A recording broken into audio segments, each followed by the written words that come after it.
എൻ്റെ എല്ലാ പ്രിയ കൂട്ടുകാർക്കും പുതിയൊരു ക്ലാസ്സിലേക്ക് സ്വാഗതം. നമ്മൾ ക്വസ്റ്റ്യൻ പേപ്പർ ചർച്ച ചെയ്ത് വരുന്നുണ്ട്. അതിൽ ക്വസ്റ്റ്യൻ പേപ്പർ എത്രയാണ്? 17ാമത്തെ ക്വസ്റ്റ്യൻ പേപ്പറാണ് കേട്ടോ. 16 ക്വസ്റ്റ്യൻ പേപ്പർ 2023 നടന്നിട്ടുള്ള LGS നിലവാരത്തിലെ എല്ലാ ക്വസ്റ്റ്യൻ പേപ്പറും കഴിഞ്ഞു. 16 ക്വസ്റ്റ്യൻ പേപ്പറും നമ്മൾ കഴിഞ്ഞു.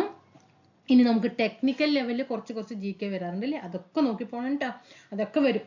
ഓക്കെ, നമുക്ക് LGS നിലവാരം, LD നിലവാരം, +2 നിലവാരം, ഡിഗ്രി നിലവാരം എല്ലാ ക്വസ്റ്റ്യൻ പേപ്പറും കഴിയട്ടെ. എന്നിട്ട് ടെക്നിക്കൽ ലെവലിൽ ക്വസ്റ്റ്യൻ പേപ്പർ വരും. കുറച്ച് ക്വസ്റ്റ്യൻസ് ഒക്കെ എന്ത് ചെയ്യുന്നുണ്ടാവും? GK എന്ന് വരുന്നുണ്ടാവും. അതൊക്കെ വരാം കേട്ടോ. അതൊക്കെ എടുത്തു തരാം.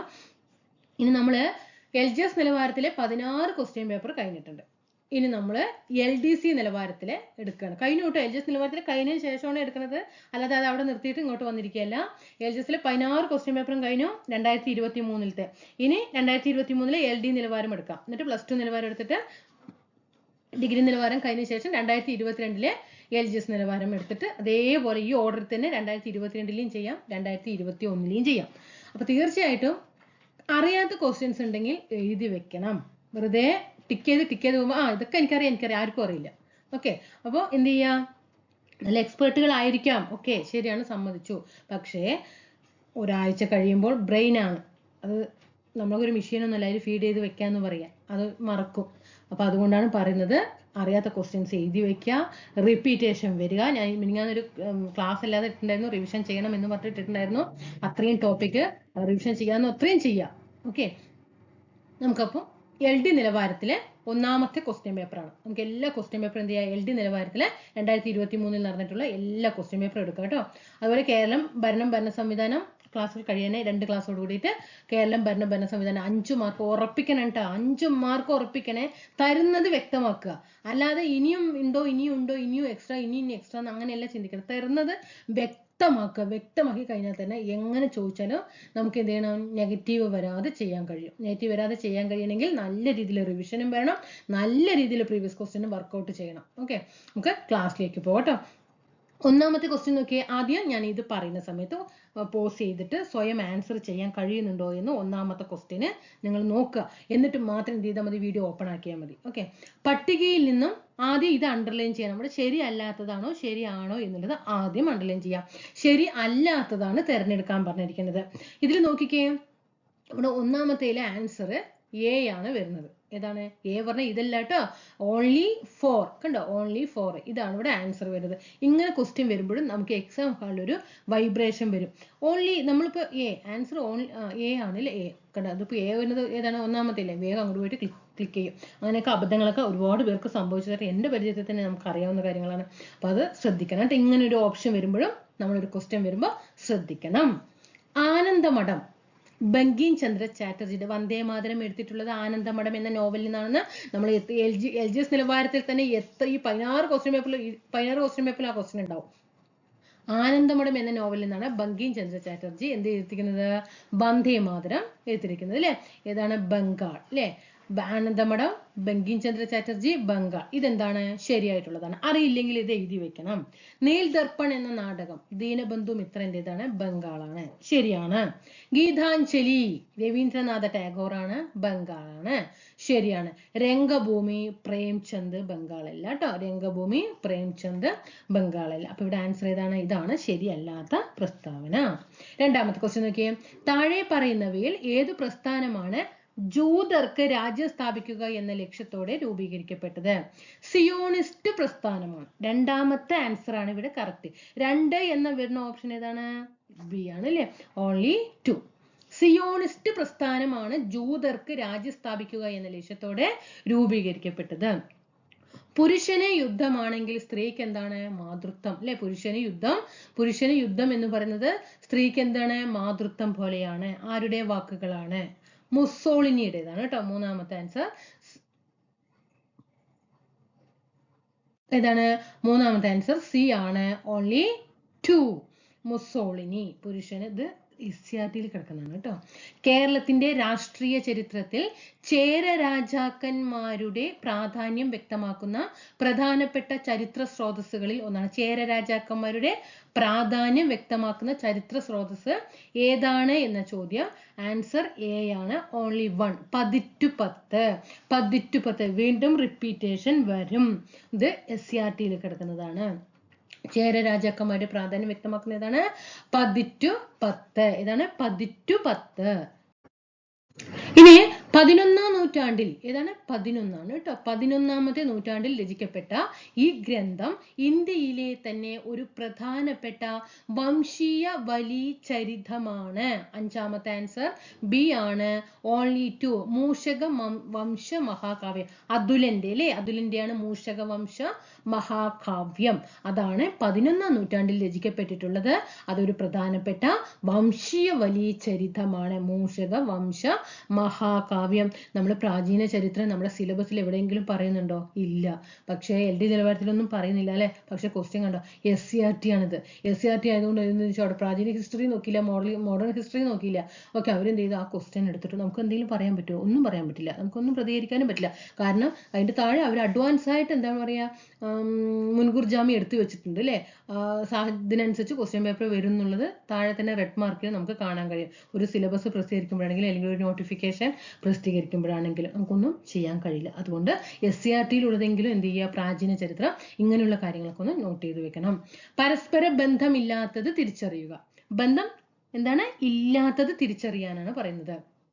6-ാമത്തേത് സി ആണ് ഇവിടെ ആൻസർ. ഓൺലി 3ഉം 4ഉം എന്താണ്? പരസ്പര ബന്ധമില്ലാത്തതാണ്. സവർണ ജാഥ. പെട്ടെന്നൊക്കെ എന്തായാലും നമുക്ക് എക്സാം ഹാളിൽ നമുക്കൊരു കൺഫ്യൂഷൻ വരും. പെട്ടെന്ന് നമ്മൾ ഗുരുവായൂർ സത്യാഗ്രഹം, സവർണജാഥ നടത്തിയത് എന്തിനാണ്? വൈക്കം സത്യാഗ്രഹവുമായിട്ട് ബന്ധപ്പെട്ടാണ്. ആര്? മന്നത്ത് പത്മനാഭൻ. ഇനി ക്ഷേത്രപ്രവേശന വിളംബരം എന്താണ്? 4 തെറ്റാണ്. ശ്രീ ചിത്ര തിരുനാൾ തന്നെയാണ് 1936 ശ്രീ ചിത്ര തിരുനാൾ തന്നെയാണ് ക്ഷേത്രപ്രവേശന വിളംബരം പുറപ്പെടുവിച്ചത്. പക്ഷെ അദ്ദേഹം കൊച്ചി മഹാരാജാവാണോ? അല്ല, തിരുവിതാംകൂറിലല്ലേ. അവിടെ കണ്ടില്ലേ ശ്രീ ക്ഷേത്രപ്രവേശന വിളംബരം ശ്രീ ചിത്ര തിരുനാൾ. നമ്മൾ ക്വസ്റ്റ്യൻ വായിക്കാൻ തന്നെ നമ്മൾ ഒരു സെക്കൻഡ് സമയം കൊടുക്കണം കേട്ടോ. ഒരു 10 അതായത് പരമാവധി ഒരു 30 സെക്കൻഡെങ്കിലും നമ്മളൊരു ക്വസ്റ്റ്യന് ടൈം കൊടുക്കണം. അല്ലാതെ എടുത്ത് ഓടിയിട്ട് അടുത്ത ക്വസ്റ്റ്യനിലേക്ക് ഓടുകയില്ല. അവിടെയൊക്കെ നെഗറ്റീവ് വരുത്തിയിട്ടായിരിക്കും അടുത്ത ക്വസ്റ്റ്യനിലേക്ക് ഓടുക എന്നുള്ളത് ചിന്തിക്കണം. 30 സെക്കൻഡെങ്കിലും ഒരു ക്വസ്റ്റ്യൻ വായിക്കണം. നമ്മളിപ്പോൾ ക്ഷേത്രപ്രവേശന വിളംബരം അതൊക്കെ ശരിയാണ്. ഓക്കെ, അങ്ങനെ ചിന്തിക്കും. അല്ല, പക്ഷെ ഇവിടെ കൊച്ചി മഹാരാജാവ് വന്നിരിക്കുന്നത്. നോക്കിയേ, വാഗൻ ട്രാജഡി 1921 മലബാർ കലാപം. ശരിയാണല്ലേ? അറിയാത്തതുണ്ട് എഴുതി വെക്കണം. പുന്നപ്ര വയലാർ സമരം അമേരിക്കൻ മോഡൽ അറബിക്കടലിൽ എന്ന വിശേഷണമാണ് 1946 ആലപ്പുഴയിൽ വെച്ച് നടന്നത്. സവർണ ജാഥ വൈക്കം സത്യാഗ്രഹമാണ്. മന്നത്ത് പത്മനാഭൻ ക്ഷേത്രപ്രവേശന വിളംബരം ശ്രീ ചിത്ര തിരുനാൾ ബാലരാമവർമ്മ. അദ്ദേഹം തിരുവിതാംകൂർ മഹാരാജാവായിരുന്നു. താഴെ പറയുന്ന 4 പ്രസ്താവനകളിൽ നിന്നും ശരിയായത് തിരഞ്ഞെടുക്കുക. താഴെ പറയുന്നതിൽ 4 പ്രസ്താവനകളിൽ നിന്നും ശരിയായ തിരഞ്ഞെടുക്കുക. നോക്കിയേ, ഇവിടെ ശരിയായിട്ടുള്ളത് ഏതാണെന്ന് ചോദിക്കുന്നത് എ ആണ് കേട്ടോ. ഓൺലി 2ഉം 4ഉമാണ് എന്ത് ചെയ്യുന്നത്? ശരിയായിട്ടുള്ളത്. ഓൺലി 2ഉം 4ഉം. നോക്കാം. ഇന്ത്യയിലെ ദേശീയപാതകൾ, സംസ്ഥാന ഹൈവേകൾ എന്നിവയുടെ നിർമ്മാണ ചുമതല സംസ്ഥാന സർക്കാർ. അല്ല, ദേശീയപാത എന്നുള്ളത് ഇവിടെ വന്നിട്ടുണ്ട്. ദേശീയപാത പറയുമ്പോൾ അത് എപ്പോഴും ആർക്കായിരിക്കും? കേന്ദ്ര ഗവൺമെന്റിനായിരിക്കും. അപ്പൊ നമ്മൾ 1 എന്നുള്ള ഓപ്ഷൻ വരുന്നത് നമ്മൾ എന്ത് ചെയ്യണം? ഒഴിവാക്കണം. ഓക്കെ, ഇപ്പൊ തന്നെ നമുക്ക് ഇത് ഇന്ത്യയിലെ ദേശീയപാതകൾ പറയുമ്പോൾ നാഷണൽ ഹൈവേ ഒക്കെ ആരാണ്? കേന്ദ്ര ഗവൺമെന്റിന്റെ പദ്ധതിയാണല്ലേ. അവരാണ് അതിന്റെ ചുമതല വഹിക്കുന്നത്. സംസ്ഥാന ഹൈവേ ആണെങ്കിൽ അത് സംസ്ഥാന സർക്കാരാണ്. നോക്കിയേ, ഇവിടെ തെറ്റില്ല ചെയ്തിരിക്കുന്നത് സംസ്ഥാന സർക്കാരാണോ? അല്ല അല്ലേ. ദേശീയപാതകൾ വരുമ്പോൾ അപ്പൊ 1 വരുന്ന ഓപ്ഷൻ എന്താണ്? ഇവിടെ ശരിയായതാ ചോദിച്ചിരിക്കുന്നത്. 1 വരുന്ന ഓപ്ഷൻ അവിടെ കട്ട് ചെയ്ത് വിടണം. 1 വന്നതാ, കട്ട് ചെയ്ത് വിട്ടു. 1 വന്നു, കട്ട് ചെയ്തിട്ടു. ഓൾ ഓഫ് ദി എബോവ് എന്തായാലും ആൻസർ വരില്ല. കാരണം 1 നമ്മൾ ഓൾറെഡി കട്ട് ചെയ്തു. അപ്പൊ നമുക്ക് പിന്നെ ഈ 3 വായിക്കണ്ട. ഓക്കെ, മനസ്സിനൊരു സംതൃപ്തി വേണമെങ്കിൽ മാത്രം ജസ്റ്റ് ഒന്ന് വായിച്ചു വിട്ടു പോവുക. ഓൺലി 2, 4 ആൻസർ കിട്ടി. ഇത് വായിക്കുന്ന നേരം കൊണ്ട് നമ്മൾ അടുത്ത ക്വസ്റ്റ്യൻ ചെയ്തിട്ട് നെക്സ്റ്റ് ക്വസ്റ്റ്യനിലേക്ക് എത്തിയിട്ടുണ്ടാവും. അതാണ് കണ്ടോ, അങ്ങനെയാണ് അത്. ഇതിങ്ങനെ ചെയ്യണമെങ്കിൽ എന്ത് വേണം?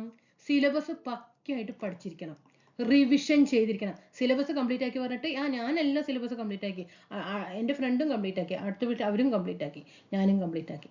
ഇല്ല, ഇത് കംപ്ലീറ്റ് ആക്കിയിട്ട് നല്ല രീതിയിൽ റിവിഷൻ പോയിട്ടുണ്ടെങ്കിൽ അവർക്ക് ഇത് അടിക്കാൻ പറ്റുള്ളൂ. വൈവിധ്യമാണ് അതുപോലെ ക്വസ്റ്റ്യൻ പേപ്പർ വർക്കൗട്ട് ചെയ്ത വ്യക്തിക്ക്, അദ്ദേഹത്തിന് ഇത് നെഗറ്റീവ് ഇങ്ങനെ എലിമിനേഷൻ ചെയ്തിട്ട് നെഗറ്റീവ് വരുത്താതെ ചെയ്യാനും കഴിയുള്ളൂ. വൈവിധ്യമാർന്ന സവിശേഷതകളാൽ സമ്പന്നമാണ് ഉപദ്വീപീയ പീഠഭൂമി വൈവിധ്യമാർന്ന സവിശേഷതകളാൽ. ചുവടെ ചേർക്കുന്ന പ്രസ്താവനകളിൽ നിന്നും യോജിച്ച വസ്തുത തെരഞ്ഞെടുത്തിട്ട് എഴുതുക.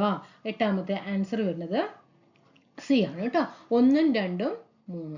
ഓക്കെ, 1, 2, 3 ആണ് വരുന്നത്. ഇതൊരു നോക്കിക്കേ. ഇതിലിപ്പോ ഇവിടെ കൺഫ്യൂഷൻ വരും. എനിക്കും ഈ ക്വസ്റ്റ്യൻ ഞാൻ എക്സാം എഴുതുന്ന സമയത്ത് കൺഫ്യൂഷൻ വന്നിട്ടായിരുന്നു. മഹാനദി ധാതുക്കളുടെ കലവറ എന്നുള്ളത് നമുക്ക് എന്തായാലും അറിയും അല്ലേ. ഇവിടെ ഉഷ്ണമേഖല ഇലപൊഴിയും കാടുകൾ കാണപ്പെടുന്ന പ്രദേശം. ചിലപ്പോൾ ഉപദ്വീപ പീഠഭൂമിയിൽ അങ്ങനെ ഉണ്ടോ, ചിലപ്പോൾ കുറച്ച് റിവിഷന്റെ കമ്മി കൊണ്ടോ അല്ലെങ്കിൽ പഠിത്തത്തിന്റെ കമ്മി കൊണ്ടോ അല്ലെങ്കിൽ എക്സാം ഹാളിലുള്ള നമ്മുടെ വൈബ്രേഷൻ കൊണ്ടോ എന്തെങ്കിലും ആയിരിക്കാം. ഓക്കെ, ഉഷ്ണമേഖല ഇതുണ്ടോ എന്നുള്ളത് നമുക്കവിടെ കൺഫ്യൂഷൻ വന്നു, അത് അവിടെ ഇരിക്കട്ടെ. ഇനി മഹാനദി, ഗോദാവരി എന്നീ നദികളുടെ ഉത്ഭവപ്രദേശം, അതും നമുക്കൊരു കൺഫ്യൂഷൻ വന്നു, അതും അവിടെ ഇരുന്നോട്ടെ. ധാതുക്കളുടെ കലവറ എന്നറിയപ്പെടുന്നത് ഉപദ്വീപ പീഠഭൂമി എന്നുള്ളത് നമുക്കറിയും, നമ്മൾ എപ്പോഴും പഠിക്കുന്നതാണ്. ഇന്ത്യയുടെ ധാന്യപുര എന്നറിയപ്പെടുന്ന സമതലം. ഇന്ത്യയുടെ ധാന്യപുര എന്നറിയപ്പെടുന്നത് ഏതാണ്? ഉത്തര മഹാസമതലമാണ്. ഇത് ഒരു ക്വസ്റ്റ്യൻ നമുക്ക് അറിഞ്ഞാൽ മതി ഇതില്. ഓക്കെ, ഉത്തര മഹാസമതലം. ഇന്ത്യയുടെ ധാന്യപുര എന്നറിയപ്പെടുന്നത് ഉത്തര മഹാസമതലം അറിയാവുന്ന ഒരു വ്യക്തിക്ക് 4ാമത്തെ ഓപ്ഷൻ എന്തായാലും കട്ട് ചെയ്തിടണം. എന്താണ്? 4 വരുന്ന ഓപ്ഷൻ എന്തായാലും ആൻസർ ആയിട്ട് വരാൻ പാടില്ല അല്ലേ. നോക്കിക്കേ, 4 വരുന്ന ഓപ്ഷൻ എന്താ? 4 വന്നില്ലേ, കട്ട് ചെയ്ത് വിട്ടു. ഇവിടെ 4 വന്നില്ലേ, അതും കട്ട് ചെയ്ത് വിട്ടു. ഇനി എല്ലാം നൺ ഓഫ് ദി അബോവ് അങ്ങനെ പറയാൻ പറ്റില്ല അല്ലേ, കാരണം ഇതില് ധാതുക്കളുടെ കലവറ ഉപദ്വീപ പീഠഭൂമി എന്ന് നമുക്കറിയും. അപ്പൊ എന്താണ് വന്നു, ആൻസർ വന്നില്ലേ. ഇങ്ങനെയാണ് നമ്മൾ എന്ത് ചെയ്യുക, സ്റ്റേറ്റ്മെന്റ് ലെവൽ ക്വസ്റ്റ്യനിൽ എലിമിനേഷൻ ചെയ്തതിലൂടെ. പക്ഷെ പഠിക്കുന്ന കാര്യം അതാണ് ഓരോ ക്ലാസ്സിലും നിങ്ങൾക്ക് നിങ്ങൾ ഇനിയിപ്പോൾ എന്നെ ചീത്ത വിളിച്ചാലും കുഴപ്പമില്ല എന്ന് പറഞ്ഞിട്ട് ഞാൻ എന്ത് പറയുന്നത്, നിങ്ങൾ റിവിഷൻ ചെയ്യൂ പറയുന്ന കുറച്ച് സംസാരിക്കാൻ തന്നെ കുറച്ച് 10 മിനിറ്റ് ഞാൻ സമയം കളയുന്നുണ്ട്, അതെല്ലാം എനിക്കറിയാം. പക്ഷെ അങ്ങനെ ഇത് ഒരു ക്വസ്റ്റ്യൻ. ഇപ്പോൾ നമ്മൾ 7ാമത്തേലും 8ാമത്തേലും നമുക്ക് ഒരു ക്വസ്റ്റ്യൻ്റെ ആൻസർ കിട്ടിയാൽ മതി, ഒരു ഓപ്ഷന്റെ ഉത്തരം കിട്ടിയാൽ മതി. എന്തായി ഇവിടെ 2 മാർക്ക് നമുക്ക് കിട്ടി, ബാക്കി നമുക്ക് അറിഞ്ഞില്ലെങ്കിലും കുഴപ്പമില്ല. അതുകൊണ്ടാണ് ഞാൻ ഇത്രയും റിപ്പീറ്റേഷനിൽ നിങ്ങൾ റിവിഷൻ പറയുന്നത് കേട്ടോ. ഒരു അവസാദ ശിലയ്ക്ക് ഉദാഹരണം ഏതാണ്? ഓൺലി ബി ആണ്. ഏതാണ്? ബി ആണ് ആൻസർ വരുന്നത് കേട്ടോ. ഓൺലി 2, കൽക്കരി. താഴെ പറയുന്നവയിൽ വന്ദേ ഭാരത് പദ്ധതിയുമായിട്ട് ബന്ധപ്പെടാത്തത്, ഇവിടെ ചോദ്യം ബന്ധപ്പെടാത്തത് ഏതാണ്? വന്ദേ ഭാരത് പദ്ധതിയുമായി ബന്ധപ്പെടാത്തത് ഏതാണ്? 10ാമത്തെ ആൻസർ ഡി ആണ് ഇവിടെ വരുന്നത് കേട്ടോ. All of the above. താഴെ പറഞ്ഞു വന്ദേ ഭാരത് ഇതാണ് ക്വസ്റ്റ്യനിൽ ചെറിയൊരു കൺഫ്യൂഷനൊക്കെ വന്നിട്ടുള്ളതാണ് അല്ലേ. വന്ദേ ഭാരത് പദ്ധതിയുമായി ബന്ധപ്പെടാത്തത് ഏതാണ്? ഓൾ ഓഫ് ദി എബോവ് ആണ് ഇവിടെ ആൻസർ വരുന്നത്. ലോക ഓസോൺ ദിനമായിട്ട് ആചരിച്ചു വരുന്ന ദിനം, ലോക ഓസോൺ ദിനം എപ്പോഴാണ്? സെപ്റ്റംബർ 16. ഓൺലി 1, സെപ്റ്റംബർ 16 ആണ് കേട്ടോ.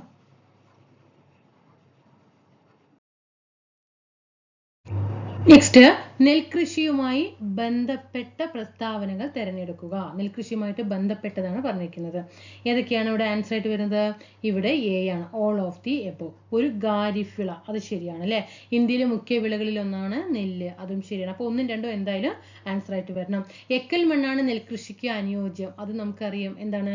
1ഉം 2ഉം 4ഉം അല്ലേ. ഇവിടെ നമുക്ക് എന്ത് ചെയ്യാം, നമുക്കിതിൽ ചിലപ്പോൾ എല്ലാവർക്കും നന്നായി പഠിച്ചിട്ട് പോകുന്ന വ്യക്തികൾ തന്നെയാണ്. പക്ഷെ നമുക്ക് നോക്കിയേ, ഇന്ത്യയിലെ മുഖ്യ വിളകളിൽ ഒന്നാണ് നെല്ല്, നമുക്കത് അറിയാവുന്ന കാര്യമാണ്. ഒരു ഖാരിഫ് വിളയാണ്, അത് ശരിയാണ്. 1ഉം 2ഉം നമുക്ക് ഏകദേശം അറിയാം. എക്കൽ മണ്ണാണ് നെൽകൃഷിക്ക് അനുയോജ്യം, അത് നമുക്കറിയാം. 1ഉം 2ഉം 4ഉം എന്തായാലും ആൻസർ ആയിട്ട് വരുന്ന അറിയാം. ഇവിടെ 1ഉം 2ഉം 4ഉം ഏതെങ്കിലും ആൻസർ ആയിട്ട് വന്നിട്ടുണ്ടോ? 4 വന്നിട്ടുണ്ടോ? ഇല്ല അല്ലേ. അപ്പൊ നമുക്ക് എന്തായാലും ഉറപ്പിക്കാം, എന്താണ്? ഓൾ ഓഫ് ദി എബോവ് എന്നുള്ളത് അറിയാം. ഉയർന്ന താപനിലയും എത്രയാണ്? 24 ഡിഗ്രി സെൽഷ്യസിന് മുകളിലാണ് അല്ലേ. അതുപോലെ ധാരാളം മഴ ലഭിക്കുന്ന 150 സെന്റിമീറ്റർ കൂടുതൽ മഴ ലഭിക്കുന്ന ഭാഗങ്ങളിലേക്കാണ് എന്ത് ചെയ്യുന്നത്, നമ്മൾ നെൽകൃഷി ചെയ്യുന്നത്. 5ാം പഞ്ചവത്സര പദ്ധതിയെ സംബന്ധിച്ച ശരിയായിട്ടുള്ള പ്രസ്താവനകൾ ഏതെല്ലാം? 5ാം പഞ്ചവത്സര പദ്ധതിയെ സംബന്ധിച്ച് ശരിയായിട്ടുള്ള പ്രസ്താവനകൾ 13 ഏത് വരും? ഡി ആണ്. പ്രസ്താവന 1ഉം 2ഉം 3ഉം ശരിയാണ്. 1ഉം 2ഉം 3ഉം ശരിയാണ് കേട്ടോ. ഇവിടെ നോക്കിക്കേ, 1974-78 വരെയാണ് പദ്ധതി നടപ്പിലാക്കിയത്, ശരിയാണ്. ഗരീബി ഹഠാവോ പരിപാടി നടപ്പിലാക്കി, ഗരീബി ഹഠാവോ പരിപാടി നടപ്പിലാക്കി. പിന്നെ ഇന്ത്യൻ നാഷണൽ ഹൈവേ സംവിധാനം ആരംഭിച്ചു. ഇന്ത്യൻ നാഷണൽ ഹൈവേ സംവിധാനം 1975 കാലഘട്ടത്തിലാണ് തോന്നുന്നു ഇന്ത്യൻ നാഷണൽ ഹൈവേ സംവിധാനം ആരംഭിച്ചു. അപ്പോൾ 3ഉം എന്താണ്? 5ാം പഞ്ചവത്സര പദ്ധതി കാലത്താണ്. അറിയാത്തതാണെങ്കിൽ 5th ഇയർ പ്ലാൻ എഴുതി കൊടുക്കുക. 74-78 ആ സമയത്ത് ആരാണ് 5ാം പഞ്ചവത്സര പദ്ധതി? ഇന്ദിരാഗാന്ധി അല്ലേ. ഗരീബി ഹഠാവോ ഇന്ത്യൻ നാഷണൽ ഹൈവേ. അങ്ങനെ എന്ത് ചെയ്യുക, ഷോർട്ട് ആക്കിയിട്ട് എഴുതി വെക്കാം. 1991 സാമ്പത്തിക പരിഷ്കരണവുമായി ബന്ധപ്പെട്ട പ്രസ്താവനകളിൽ ശരി ആയവ തിരഞ്ഞെടുക്കുക. LD നിലവാരം എത്തിയപ്പോൾ ക്വസ്റ്റ്യൻ മാറിക്കണ്ട, ലെവൽ മാറി. കാരണം ഇത് പ്രിലിംസും മെയിൻസും എഴുതിയിട്ട് വന്ന എക്സാമുകളാണ്. പ്രിലിംസ് എഴുതിയിട്ട് അത് ഘട്ടം കഴിഞ്ഞ് എന്നിട്ടാണ് ഈ മെയിൻസിൽ എത്തിക്കുന്നത്.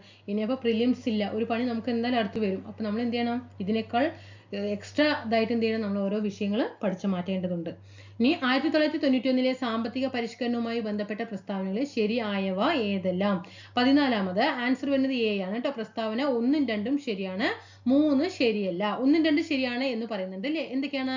ഈ നയങ്ങളെ സ്ഥിരീകരണ നടപടികൾ, ഘടനാപരമായ പരിഷ്കരണ നടപടികൾ എന്നിങ്ങനെ 2 ഗ്രൂപ്പുകളായി തിരിച്ചിരിക്കുന്നു. സ്ഥിരീകരണ നടപടികൾ എന്നും ഘടനാപരമായ പരിഷ്കരണ നടപടികൾ എന്നും എന്ത് ചെയ്യുന്നുണ്ട്, 2 ഗ്രൂപ്പുകളായിട്ട് തിരിക്കുന്നുണ്ട്. ഇത് +1 +2 എക്കണോമിക്സിലാണ് ഈ ഏരിയ കിടക്കുന്നത്. പ്രസ്താവന 2 സാമ്പത്തിക സ്ഥിരത കൈവരിക്കുന്നതിനുള്ള ഹ്രസ്വകാല നടപടികളാണ് ഏത്? സ്ഥിരീകരണ നടപടികൾ. എനിക്ക് +1 +2 വായിക്കുമ്പോൾ ഇതിലൊരു കൺഫ്യൂഷൻ വന്നത് എങ്ങനെയാണെന്നറിയോ? ഞാൻ പറഞ്ഞു, ഞാൻ അതിൽ എങ്ങനെയാണെന്നറിയോ കോഡിട്ടിരിക്കുന്നത്?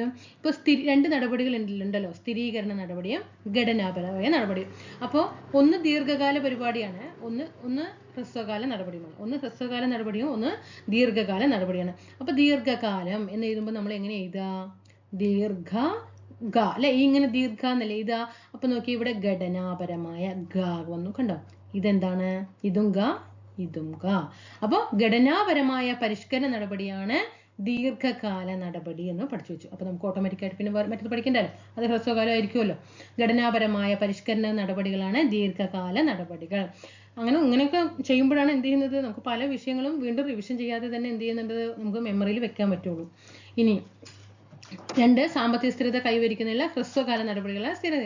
അത് ഇതിങ്ങനെ അറിയാമെങ്കിൽ എന്താണ്, ഇത് ശരിയായിട്ട് വരും. 1ഉം 2ഉം ശരിയാണ്. പിന്നെ 3 ഉദാഹരണത്തിന്റെ ഭാഗമായി എല്ലാത്തരം വ്യവസായങ്ങളുടെയും ലൈസൻസിംഗ് സമ്പ്രദായം അവസാനിപ്പിച്ചു. അല്ലല്ലേ, അതൊക്കെ തെറ്റാണ്. ഓക്കെ, താഴെ പറയുന്ന ജോഡികളിൽ ശരി അല്ലാത്തത് ഏതെന്നാണ് ചോദിക്കുന്നത്. താഴെ പറയുന്നത് ബാങ്കുകളുടെ ബാങ്ക്, അത് നമുക്കറിയാം, റിസർവ് ബാങ്ക് ഓഫ് ഇന്ത്യ ആണ് ബാങ്കുകളുടെ ബാങ്ക്. 15ാമത്തെ ആൻസർ വരുന്നത് ഡി ആണ് കേട്ടോ, അത് തെറ്റാണ്, ശരിയല്ല. വാണിജ്യ ബാങ്ക് നമുക്കറിയാം SBI ആണ്. പുതുതലമുറ ബാങ്കാണ് ICICI ബാങ്ക്. സഹകരണ ബാങ്ക് LIC ആണോ? അല്ല അല്ലേ. ഇനി അടുത്തത് ലിസ്റ്റ് 1ൽ നൽകിയിരിക്കുന്ന സാമ്പത്തിക പ്രവർത്തനങ്ങൾ ലിസ്റ്റ് 2ലെ ഏത് വിഭാഗത്തിൽ പെടുന്നു എന്നുള്ളത് ശരിയാണ്. അതായത് ചേരുംപടി ചേർക്കുക എന്നുള്ളതാണ് പറഞ്ഞിരിക്കുന്നത്. നമുക്കറിയാം ഏതാണ്? ഗതാഗതം. ഗതാഗതമൊക്കെ ഇതിലാണ്, തൃതീയ മേഖലയിലാണ് വരുന്നത് അല്ലെ. തൃതീയ മേഖലയിലാണ് ഗതാഗതം വരുന്നത്. 1ാമത്തെ ആൻസർ ഏതാണ്? സി വരണം അല്ലെ. ഗതാഗതം ഏതാണ്? സി ആണ് വരുന്നത്. മനസ്സിലായോ? 1ാമത്തെ മത്സ്യബന്ധനം, ഖനനം, വനപരിപാലനം ഇതൊക്കെയാണ് ഏതിൽ വരുന്നത്? പ്രാഥമിക മേഖലയിൽ വരുന്നത്. പിന്നെ നിർമ്മാണം, വൈദ്യുതി, കെട്ടിട നിർമ്മാണം, വൈദ്യുതി, വ്യവസായം ഇതൊക്കെ ഇതിലാണ് ദ്വിതീയ മേഖലയാണ് വരുന്നത്. നോക്കിക്കേ നിങ്ങൾ, ഇത് പ്രാഥമിക മേഖലയും ദ്വിതീയ മേഖലയും തൃതീയ മേഖലയും നല്ല രീതിയിൽ പഠിച്ച ഉദാഹരണങ്ങൾ മനസ്സിലാക്കി വെച്ചിട്ടുണ്ടെങ്കിൽ ഗതാഗതം തൃതീയ മേഖലയിലാണെന്ന് അറിയാവുന്ന ഒരു വ്യക്തി വേഗം എന്ത് ചെയ്യും? 1 ഗതാഗതം പ്രാഥമിക ദ്വിതീയ തൃതീയമാണ്. 1ാമത്തെ ആൻസർ സി ആണ്. 1ാമത്തെ ആൻസർ സി വരുന്ന ഏതൊരു ഓപ്ഷൻ ഉള്ളൂ? ആകെ ഒരൊറ്റ ഓപ്ഷൻ ഉള്ളൂ. സിക്ക് കറുപ്പിക്കുക, വേഗം അടുത്ത ക്വസ്റ്റിനിലേക്ക് പോകുക. എന്നാലേ നമുക്ക് എന്ത് ചെയ്യാൻ പറ്റുള്ളൂ? എല്ലാ ക്വസ്റ്റിനോടെ അറ്റൻഡ് ചെയ്യാനായിട്ട് കഴിയും. അല്ലാതെ ഇരുന്ന് പഠിച്ച് പ്രാഥമിക മേഖലയും ദ്വിതീയ മേഖലയും തൃതീയ മേഖലയൊക്കെ റിവിഷൻ അവിടെ ഒന്ന് മനസ്സിലെത്തി റിവിഷൻ ചെയ്ത് പോകുമ്പോഴേക്കും എന്ത് ചെയ്യും? ടൈമിന്റെ പാട്ടിൽ അങ്ങോട്ട് പോകും. അലോഹധാതുക്കളെ സംബന്ധിച്ച് ശരി അല്ലാത്ത പ്രസ്താവന ഏതാണ്? അലോഹധാതുക്കളെ കുറിച്ചിട്ടാണ് ഇവിടെ തന്നിരിക്കുന്നത്. അതിൽ ശരിയല്ലാത്ത പ്രസ്താവന ഏതെന്നാ പറയുന്നത്? കൽക്കരി, പെട്രോളിയം, പ്രകൃതിവാതകം എന്നിവ അലോഹധാതുക്കളാണ്. സി ആണ് ആൻസർ വരുന്നത് കേട്ടോ. ഇതെന്താണ്? കൽക്കരിയും പെട്രോളിയം പ്രകൃതിവാതകം ഒക്കെ എന്താണ്? ലോഹധാതുക്കളാണോ? അല്ല അല്ലെ. അതൊക്കെ എന്താണ്? ഒരു അലോഹധാതുക്കളാണ്. ഇതിവിടെ ശരിയായിട്ടുള്ള ആൻസർ ആണ്. ഇന്ത്യയിൽ മൈക്കയുടെ ശേഖരം കൂടുതലുള്ളത് ആന്ധ്രാപ്രദേശിലാണ്. ശരിയാണ്, മൈക്കയുടെ കൂടുതൽ എവിടെയാണ്? ആന്ധ്രാപ്രദേശിലാണ്. അലോഹധാതുക്കൾ പ്രധാനമായും കാണപ്പെടുന്ന ഇന്ത്യയിലും അല്ല. ഓക്കെ, ഇത് തെറ്റാണ്. അപ്പൊ ഇവിടെ ഇതാണ് ശരിയല്ലാത്ത പ്രസ്താവന. അലോഹധാതുക്കളുടെ ഉൽപാദനത്തിൽ ഇന്ത്യയിൽ പ്രധാനപ്പെട്ടത് മൈക്കയുടെ ഉൽപാദനമാണ്. നമ്മൾ എപ്പോഴും പഠിക്കാറില്ലേ, നമ്മുടെ ഇന്ത്യയിലാണ് ഏറ്റവും മൈക്ക ഉൽപ്പാദിപ്പിക്കുന്നതാണ്. ഈ മൈക്ക മാത്രമേ ഉള്ളൂ നമ്മുടെ ഇന്ത്യയിൽ ഏറ്റവും കൂടുതലുള്ളത്. അടുത്ത ക്വസ്റ്റ്യൻ, നീതി ആയോഗിനെ കുറിച്ചിട്ടുള്ള പ്രസ്താവനകളിൽ ശരി അല്ലാത്തത് കണ്ടെത്തുക. ശരി, ഇവിടെ എന്താ ചോദ്യം വന്നിരിക്കുന്നത്? ശരി അല്ലാത്തത് കണ്ടെത്താനാണ് പറഞ്ഞിരിക്കുന്നത്. 18ാമത്തെ ആൻസർ വരുന്നത് ബി ആണ് കേട്ടോ. നീതി ആയോഗ് ഒരു ഭരണഘടനാ സ്ഥാപനം. ഇതൊക്കെ ഉണ്ടോ നോക്ക്, 2015 ജനുവരി മാസം 1-ാം തീയതി രൂപീകൃതമായി അല്ലേ? അത് ശരിയാണ്. ആസൂത്രണ കമ്മീഷന് പകരം വന്നതാണ്. നീതി ആയോഗ് ഒരു ഭരണഘടനാ സ്ഥാപനമാണ് ആണോ? അല്ല അല്ലേ? അതൊരു സ്റ്റാറ്റ്യൂട്ടറി ബോഡിയാണ്. നമുക്കറിയാം ഇതൊക്കെ വായിക്കുമ്പോഴേക്ക് തന്നെ അറിയാം ഇതല്ല എന്നുള്ളത്. പിന്നെ ഇവിടെ സ്റ്റേറ്റ്മെന്റ് തന്നിട്ടില്ലല്ലോ. പിന്നെ നമ്മൾ ഇത്രയും ഈ വലുതൊക്കെ വായിക്കേണ്ട ആവശ്യമില്ലല്ലോ. സിയും വായിക്കേണ്ട ആവശ്യമില്ല, ഡിയും നമുക്ക്, ഞാൻ ഇപ്പോഴത്തെ കാര്യമല്ല പറയുന്നത്, നമ്മുടെ എക്സാം ഹാളിലുള്ള കാര്യം പറയുന്നത്. നീതി ആയോഗ് ഒരു ഭരണഘടനാ സ്ഥാപനമല്ല എന്ന് ഒരു നീതി ആയോഗിന്റെ ഏറ്റവും സെറ്റ് നമ്മൾ ക്ലാസ് ഇട്ടിട്ടുണ്ട് കേട്ടോ, പ്ലേലിസ്റ്റിലൊക്കെ ക്രിയേറ്റ് ചെയ്തിട്ടുണ്ട്. നീതി ആയോഗ് ഒരു ഭരണഘടനാ സ്ഥാപനം അല്ല എന്ന് ഒരു വ്യക്തിക്ക്, ഇതിന് വല്ല ആർട്ടിക്കിൾ പറയുന്നുണ്ടോ? അല്ല അല്ലേ? അപ്പൊ ഇത് അറിയാവുന്ന ഒരു വ്യക്തിക്ക് രണ്ടാമത്തെ ക്വസ്റ്റ്യൻ കണ്ടതും ഇതല്ലല്ലോ, ഇത് ശരിയല്ലാത്ത പ്രശ്നം. ബി, വേഗം ഓപ്ഷൻ ബിക്ക് പോകണം. അല്ലാണ്ട് അവിടെ ഇരുന്നിട്ട് സി, ഗ്രാമീണ തലം മുതൽ വിശ്വാസയോഗ്യമായ പദ്ധതികൾ രൂപീകരിക്കുന്നതിനുള്ള സംവിധാനം വികസിപ്പിക്കുക എന്നത് നീതി ആയോഗിന്റെ ഒരു പ്രധാന ഉദ്ദേശമാണ്. സംസ്ഥാനങ്ങളുമായുള്ള ഘടനാപരമായ പിന്തുണ സംവിധാനങ്ങളുടെ സഹകരണ ഫെഡറലിസം വളർത്തിയെടുക്കുക എന്നത് മറ്റൊരു ഉദ്ദേശമാണ്. ഇതൊക്കെ വായിക്കാൻ നിൽക്കുമ്പോഴേക്കും എന്താകും, നമുക്ക് അടുത്ത ക്വസ്റ്റ്യൻ 19ാമത്തെ ക്വസ്റ്റ്യൻ ചെയ്തിട്ട് 20ാമത്തെ ക്വസ്റ്റ്യൻ നമ്മൾ എത്തിയിട്ടുണ്ടാവും. അടുത്തത് നോക്കിയേ, 2021-22 സാമ്പത്തിക സർവേ റിപ്പോർട്ട് അനുസരിച്ച് ഇന്ത്യയുടെ അരി ഉൽപാദനത്തിൽ മൂന്ന് സ്ഥാനത്ത് നിൽക്കുന്ന സംസ്ഥാനം, അരി ഉൽപാദനത്തിൽ ഇന്ത്യയിലെ ഏറ്റവും ആദ്യം ആരാണ്, രണ്ടാമത് ആരാണ്, മൂന്നാമത് ആരാണെന്നാണ് ചോദ്യം വന്നിരിക്കുന്നത്. ഏതാണ്? ബി ആണ് കേട്ടോ. പശ്ചിമ ബംഗാളാണ് ഏറ്റവും കൂടുതൽ അരി ഉൽപ്പാദിപ്പിക്കുന്നത്. രണ്ടാമത് ഉത്തർപ്രദേശാണ്, മൂന്നാമത് പഞ്ചാബാണ്. പശ്ചിമ ബംഗാൾ, ഉത്തർപ്രദേശ്, പഞ്ചാബ്. ഭരണഘടനയുടെ ഏത് അനുച്ഛേദത്തിലാണ് പൗരന്മാർക്ക് അവസര സമത്വം ഉറപ്പുവരുത്തേണ്ടത്? 16 അല്ലേ? ഇതിലാണ് 20ാമത്തെ ബി ആണ്. ഭരണഘടനയുടെ ഏത് അനുച്ഛേദത്തിലാണ് പൗരന്മാർക്ക് അവസര സമത്വം? എന്താ അവസര സമത്വം പറയുന്നത്? 16. ഞാൻ നിഷ്കർഷിക്കല്ല കേട്ടോ. നോക്കിയാൽ LGS നിലവാരം, ഇപ്പൊ നമുക്ക് ഡിഗ്രിക്കാർക്കൊന്നും എക്സാം ഇല്ല അല്ലെ? നോക്കിയാൽ അതൊരു അവസര സമത്വം നമുക്ക് തരാതിരിക്കുകയല്ലേ. ഇന്ത്യ ഏത് രാജ്യത്തിൽ നിന്നാണ് റഫേൽ യുദ്ധവിമാനം വാങ്ങിയത്? ഫ്രാൻസിൽ നിന്ന് അല്ലെ? ഇന്ത്യ ഏത് രാജ്യത്തിൽ നിന്നാണ്? ഫ്രാൻസിൽ നിന്നാണ്. ഇന്ത്യയിൽ എവിടെയാണ് ഡിസ്ട്രിക്ട് ഗുഡ് ഗവേണിംഗ് ഇൻഡെക്സ് ആരംഭിച്ചത്? 22ാമത്തത് ബി ആണ്, ജമ്മു ആൻഡ് കാശ്മീർ. ഇന്ത്യയിൽ എവിടെയാണ് ഡിസ്ട്രിക്ട് ഗുഡ് ഗവേണിംഗ് ഇൻഡെക്സ് ആരംഭിച്ചത്? ജമ്മു കാശ്മീർ. എഴുതി വെക്കണം കേട്ടോ, ഇത് റിപ്പീറ്റേഷൻ വീണ്ടും വരും. രാഷ്ട്രപിതാവായ ഗാന്ധിജിയുടെ ആശയങ്ങൾ ഉൾപ്പെടുത്തിയിട്ടുള്ളത് ഭരണഘടനയുടെ ഏത് ഭാഗത്താണ്? നമ്മുടെ ഭരണഘടനയിൽ ഏത് ഭാഗത്താണ്? നമ്മുടെ മാർഗനിർദ്ദേശക തത്വങ്ങളിൽ അല്ലെ? മാർഗനിർദ്ദേശക തത്വത്തിലാണ്. ഇന്ത്യൻ ഭരണഘടനയുടെ ആമുഖം എത്ര തവണ ഭേദഗതി ചെയ്തു? ഒരു തവണ അല്ലെ? 1942 76 42ാം ഭേദഗതി പ്രകാരം ഒരേ ഒരു തവണയാണ് ഭേദഗതി ചെയ്തിട്ടുള്ളത്. താഴെ കൊടുത്തിരിക്കുന്നവയിൽ തദ്ദേശ സ്വയംഭരണ സ്ഥാപനങ്ങളെ കുറിച്ച് ഇവിടെ ചോദ്യം എങ്ങനെ വന്നു? ശരിയായത് തിരഞ്ഞെടുക്കുക എന്നതാണ് അല്ലെ? ഇവിടെ നോക്കിയേ, തദ്ദേശ സ്വയംഭരണ സ്ഥാപനങ്ങളെ സംസ്ഥാന അംഗങ്ങളെ 5 വർഷത്തേക്ക് തിരഞ്ഞെടുക്കുന്നു. ശരിയല്ലേ? നമ്മൾ ഒരു ഇലക്ഷൻ കഴിയുമ്പോൾ 5 വർഷത്തേക്കാണ് തിരഞ്ഞെടുക്കുന്നത്. എന്തായാലും 1 വരണം എന്നുള്ളത് നമുക്കറിയാലോ. നമ്മൾ വാർഡ് മെമ്പർമാരെയൊക്കെ തിരഞ്ഞെടുക്കുന്നതേ എങ്ങനെയാണ്? 5 വർഷത്തേക്ക് വേണ്ടിയിട്ടല്ലേ തിരഞ്ഞെടുക്കുക? അതൊക്കെ നമ്മൾ വോട്ട് ചെയ്യുന്ന ആൾക്കാരല്ലേ? അപ്പൊ നമുക്ക് അതറിയാം. അപ്പൊ 1 എന്തായാലും ഓപ്ഷൻ വരണം എന്നുള്ളത് അറിയാം. ഇപ്പോൾ 2, 3 ആണ്. അപ്പൊ ഇതല്ല അല്ലേ? ഇനി ഇവിടെ നമുക്ക് എയും സിയും മാത്രമേ ഉള്ളൂ. ഇനി 3-ൽ 1 സീറ്റ് സ്ത്രീകൾക്ക് സംവരണം ചെയ്തിരിക്കുന്നു. 3-ൽ 1 സീറ്റ് എന്താണ്? സംവരണം ചെയ്തിരിക്കുക. അത് നമുക്ക് ചിലപ്പോൾ കൺഫ്യൂഷൻ വന്നത് അല്ല, അങ്ങനെയാണോ? നമ്മൾ 50% എന്നല്ലേ പറയുക? 50% സംവരണം സ്ത്രീകൾക്കുണ്ട് അല്ലേ? ഇനി സംസ്ഥാനത്തെ തെരഞ്ഞെടുപ്പ് കമ്മീഷനാണ് തെരഞ്ഞെടുപ്പ് നടത്തുന്നത് ആണല്ലോ. സംസ്ഥാനത്തെ തെരഞ്ഞെടുപ്പ് കമ്മീഷനല്ലേ? അപ്പോൾ 1ഉം 3ഉം എന്താണ്? നമ്മൾ ഈ 2 ഓപ്ഷൻ ഇവിടെ കട്ട് ചെയ്ത് മാറ്റി. ഇനി നമുക്ക് ഈ മുന്നിലുള്ളത് എയും സിയും മാത്രമേ ഉള്ളൂ. ഇപ്പൊ തന്നെ നമുക്ക് മനസ്സിലായില്ലേ ഏതാണ്? 1ഉം 3ഉമാണ് അല്ലേ? സംസ്ഥാന തെരഞ്ഞെടുപ്പ് കമ്മീഷനാണ് തെരഞ്ഞെടുപ്പ് നടത്തുന്നത്. ഭരണഘടനാ നിർമ്മാണ സഭയുമായി ബന്ധപ്പെട്ട് ശരിയായ പ്രസ്താവന. ഇപ്പൊ എനിക്കിപ്പോ ക്വസ്റ്റ്യൻ വേഗം വായിച്ചു, ഇതാണ് ആൻസർ, സി ആണ്. അടുത്ത ക്വസ്റ്റ്യൻ സി ആണ്, അല്ലെങ്കിൽ അടുത്ത ക്വസ്റ്റ്യൻ ബി ആണ് പറഞ്ഞിട്ട് പോവുക. പക്ഷെ അതിൽ എന്താണ് ചെയ്യുന്നത്, എങ്ങനെയാണ് ചെയ്യേണ്ടതെന്നും കൂടി എനിക്കുള്ള അറിവെങ്കിലും നിങ്ങൾക്ക്, കാരണം എന്നെക്കാളും അറിവ് നിങ്ങൾക്ക് ഉണ്ടാവും അല്ലേ? പക്ഷെ അപ്പൊ എന്ത് ചെയ്യുക, നിങ്ങളുടെ അറിവ് എന്ത് ചെയ്യുക, താഴെ കമന്റ് ആയിട്ട് ഒന്ന് ഷെയർ ചെയ്യണം കേട്ടോ. അങ്ങനെ ചെയ്താലും നമുക്ക് മതി എന്നുള്ളതെങ്കിൽ നിങ്ങൾ ഷെയർ ചെയ്യണം കേട്ടോ. ഭരണഘടനാ നിർമ്മാണ സഭയുമായി ബന്ധപ്പെട്ട ശരിയായിട്ടുള്ള പ്രസ്താവന 26ാമത്തത് എ ആണ് കേട്ടോ. 1ഉം 2ഉം ശരിയാണ്, 3 തെറ്റാണ്. ക്യാബിനറ്റ് മിഷന്റെ നിർദ്ദേശപ്രകാരമാണ് ഭരണഘടനാ നിർമ്മാണ സമിതി രൂപീകരിച്ചത്. എന്താണ്? ശരിയാണ് അല്ലേ? ഇപ്പൊ നോക്കിക്കേ, നമുക്ക് ഇവിടെ നിന്ന് ആൻസർ എടുക്കാം. ഈ ഭരണഘടനാ നിർമ്മാണ സഭയുമായി ബന്ധപ്പെട്ട് ഇവിടെ ശരിയായിട്ടുള്ള പ്രസ്താവനയാണ് ചോദിച്ചിരിക്കുന്നത്. ഈ ക്യാബിനറ്റ് മിഷൻ എന്നുള്ളത് അറിയാമെങ്കിൽ, ഒന്നാമത്തെ ക്വസ്റ്റ്യൻ, ക്യാബിനറ്റ് മിഷന്റെ നിർദ്ദേശപ്രകാരമാണ് ഭരണഘടനാ നിർമ്മാണ സമിതി രൂപീകരിച്ചത് അറിയാവുന്ന നിങ്ങൾ ഓരോരുത്തർക്കും ഇത് എങ്ങനെ ചെയ്യാൻ കഴിയും? ഒന്നാമത്തെ ആൻസർ ശരിയാണ് എന്നുള്ളത് അറിയാം. ഇവിടെ 3 തെറ്റ് ആണോ? നോക്കിക്കേ, ഇത് നമുക്ക് എന്ത് ചെയ്യാം? ഒഴിവാക്കാം. 1 എന്തായാലും ശരിയായിട്ട് വരണ്ടേ? 3ഉം ശരി. നോക്കിക്കോളൂ. ഇനി 1ഉം 2ഉം തെറ്റ്. എന്താണ്? 1ഉം 2ഉം തെറ്റാണ്. 1 ഇവിടെ ശരിയായിട്ട് വന്നില്ലേ? തെറ്റും. ഇനി 1ഉം 2ഉം ശരി, 3ഉം തെറ്റ്. നമുക്കിത് ഓട്ടോമാറ്റിക്കായിട്ട് നമുക്ക് ഇവിടെ എന്താ ഈ ആൻസറിലേക്ക് എത്താനായിട്ട് സാധിക്കും. അവിഭക്ത ഇന്ത്യക്ക് വേണ്ടിയിട്ടാണ് ഭരണഘടനാ നിർമ്മാണ സമിതി ഔദ്യോഗികമായി സംഘടിപ്പിച്ചത്. ശരിയാണ് അല്ലേ? ഭരണഘടനാ നിർമ്മാണ സമിതിയുടെ ആദ്യ യോഗം ചേർന്നത് 1947 ഓഗസ്റ്റ് 15-നാണ്. തെറ്റാണ് അല്ലേ? അപ്പൊ 1ഉം 2ഉം ശരിയാണ്, 3 തെറ്റാണ്. നഗരങ്ങളിലെത്തുന്ന സ്ത്രീകൾക്കും കുട്ടികൾക്കും സുരക്ഷിത താമസ സൗകര്യം ഒരുക്കുന്ന സംസ്ഥാന സർക്കാരിന്റെ പദ്ധതി ഏതാണ്? ബി, എന്റെ കൂട്. സംസ്ഥാന ദുരന്ത നിവാരണ അതോറിറ്റിയുടെ ആസ്ഥാനം, സംസ്ഥാനത്തെ, നമ്മളിതൊക്കെ പഠിച്ചു, നന്നായിട്ട് പഠിച്ചു പോയിട്ടുണ്ടായിരുന്നു അല്ലെ? വിഷയം 28-ാമത്തത് എവിടെയാണ്? തിരുവനന്തപുരം. സംസ്ഥാന ആസൂത്രണ ബോർഡിന്റെ അധ്യക്ഷൻ, സംസ്ഥാനത്തെ ആസൂത്രണ ബോർഡിന്റെ അധ്യക്ഷൻ എപ്പോഴും ആരായിരിക്കും? ഇവിടെ മുഖ്യമന്ത്രി ആയിരിക്കും. സർക്കാർ ജീവനക്കാർക്കും പെൻഷൻകാർക്കുമുള്ള സംസ്ഥാന സർക്കാരിന്റെ ആരോഗ്യ ഇൻഷുറൻസ് പദ്ധതിയാണ് മെഡിസെപ്പ് അല്ലെ? 30-ാമത്തെ ഡി ആണ്. സംസ്ഥാനത്തെ ഗവർണറെ നിയമിക്കുന്നത് ആരാണ്? പ്രസിഡന്റ് അല്ലെ? 31-ാമത്തെ പ്രസിഡന്റ് ആണ് ഗവർണറെ നിയമിക്കുന്നത്. അടുത്ത ക്വസ്റ്റ്യൻ നോക്കിക്കേ. സംസ്ഥാന വനിതാ കമ്മീഷൻ രൂപീകരിച്ചത് 1996-ലാണ്. ശരിയല്ലേ? വനിതാ കമ്മീഷന്റെ ആദ്യത്തെ അധ്യക്ഷ ബാലാമണി അമ്മയാണോ? അല്ല അല്ലെ? സുഗതകുമാരി. ഇനി 2023 ജനുവരിയിൽ അധ്യക്ഷ സ്ഥാനം വഹിക്കുന്നത് പി സതീദേവിയാണ്. ശരിയാണ് അല്ലെ? അപ്പൊ ഇവിടെ എന്താണ് ചോദിക്കാൻ? മുകളിൽ കൊടുത്തിരിക്കുന്നവയിൽ തെറ്റായിട്ടുള്ള പ്രസ്താവന ഏതാണെന്നാ ചോദിക്കുന്നത്. ഇവിടെ തെറ്റായിട്ടുള്ള പ്രസ്താവന ഏതാണ്? ബി ആണ് അല്ലെ? 32-ാമത്തെ ആൻസർ ബി ആണ്.